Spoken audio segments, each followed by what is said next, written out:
And let me introduce you to Michael Kranish, who's joining us from Boston. He is the co-author, along with Scott Hellman, of a new biography of Mitt Romney called The Real Romney, and along with teams of reporters from the Boston Globe, has compiled 4 years of reporting into this profile of the presidential contender. Michael Kranish, let me ask you the big question about Mitt Romney. What is it that animates or informs his desire for public office? Well, Susan, that's a great question. And in the book, we really try to explain a little bit about the family history and about his relationship with his father, George Romney, who, of course, was governor of Michigan, tried to run for president and dropped out really before the first primary in New Hampshire when he had problems. And it's really very easy to see a straight line there where Mitt is trying to fulfill where his father failed, not just to succeed where his father failed, but also because he shares some of those same ambitions. He really does have a calling for a public service as he sees it. But he's been thinking about this, I think, from a very early age. As a teenager, he was following his father around when his father was running for governor. He was in the State House as a young teenager. Late at night, there's an anecdote we describe in the book. I think it's around past midnight, and he's actually advising his father what to do with legislators. So it seems like it's been something that he's been thinking about for a very, very long time, with a core conviction, believing that business has a lot of answers. Certainly one thing he says every day on the campaign trail is that government doesn't create jobs, business does. And that in turn also creates questions about his own record that I'm sure we can talk about. Well, to that lifelong desire to be in politics, in New Hampshire, Mitt Romney on one of the campaign events actually talked about that and gave it a little bit of a different cast. Let's listen to how he described his interest in politics. This chance to run for president of the United States, I never imagined I'd do it. I mean, you know, this is just a very strange and an unusual thing to be in the middle of. But one of the, I was just a high school kid like everybody else with skinny legs. And, you know, I imagined I'd be, in business all my career. How does that square with what you've just told us in your reporting? Yeah, it doesn't square entirely, to be completely frank. The idea that he was just another high school kid is not exactly the way other people might see it. He went to one of the most elite prep schools in the country in his hometown of Bloomfield Hills when his father was governor of Michigan, so it's not the typical upbringing of most people. He lived in a very rarefied climate. I'm not saying that in a negative way. I'm just saying it wasn't typical for a lot of people. Maybe that's the way he sees it. When you're looking at it, hopefully we've done a fair biography. You would say that's probably not typical, and that shaped the kind of person that he was. So, I'm sure it's difficult for everyone to imagine running for president, but more than most people, it was probably something that he thought about, given that his father had run for president, and he was extremely interested in what his father did. And many of his friends told us and are quoted in the biography about how from a very early time, Mitt Romney was thinking about public office. We go back really several decades, 3 or 4 decades, where he was telling colleagues, I'm not sure if I want to do that particular deal because I might run for public office one day. That might not look good. So it's something that his colleagues have certainly thought he was interested in for a very long time. For our viewers, we very much like to engage you with questions or comments about Mitt Romney through the lens of his biographer, Michael Kranish, who is joining us from Boston. You're welcome to send us tweets. You can also send us an email. We'll put all those messages on the screen. We'd like very much to get to your calls and comments pretty quickly here so you can have a chance to ask more about what their reporting suggests. You talk in the book about how one of his challenges is that the camera lens translates his personality different from the way people around him see him. So would you talk a little bit about what the public sees that people in his circle see differently? Right. Well, his friends and his family are surprised at the way he's characterized publicly, because the man they see is funny, warm, relaxed, jokes easily, tells stories, very fun to be around. And the public persona has been portrayed oftentimes as sort of cold, robotic, detached.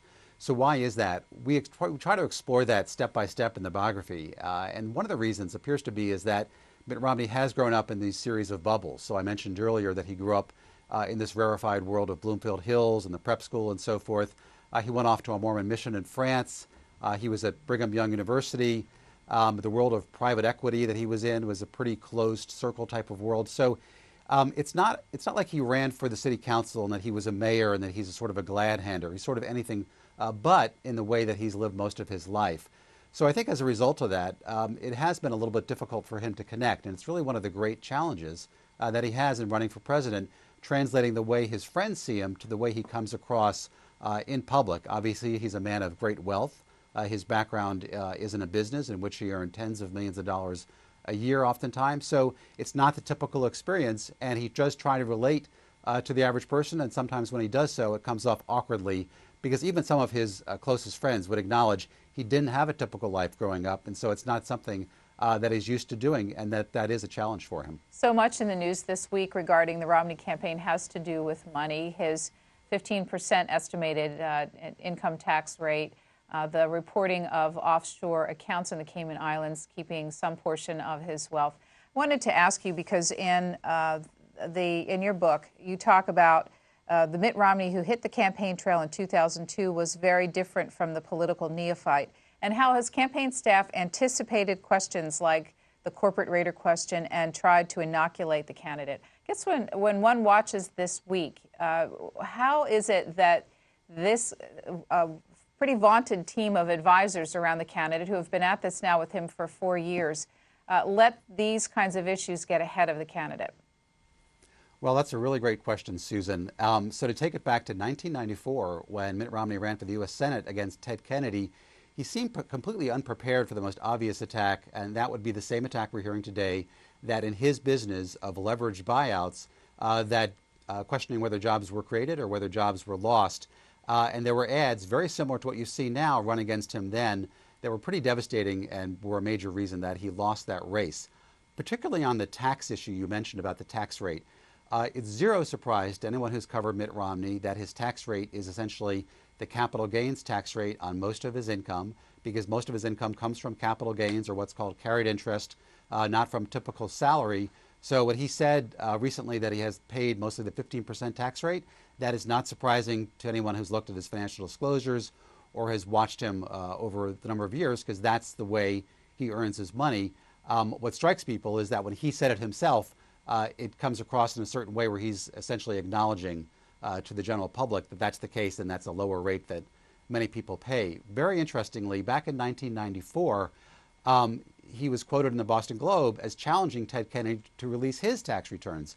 And he questioned whether Kennedy had something to hide. And he went on to say that if Kennedy would release his tax returns on the same day, Mitt Romney would release his. Well, Susan, it never happened. Neither one released their tax returns.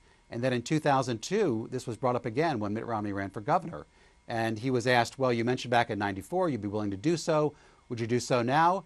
And at that time, his press aide said no, he was not going to do so due to, quote, privacy, unquote, concerns.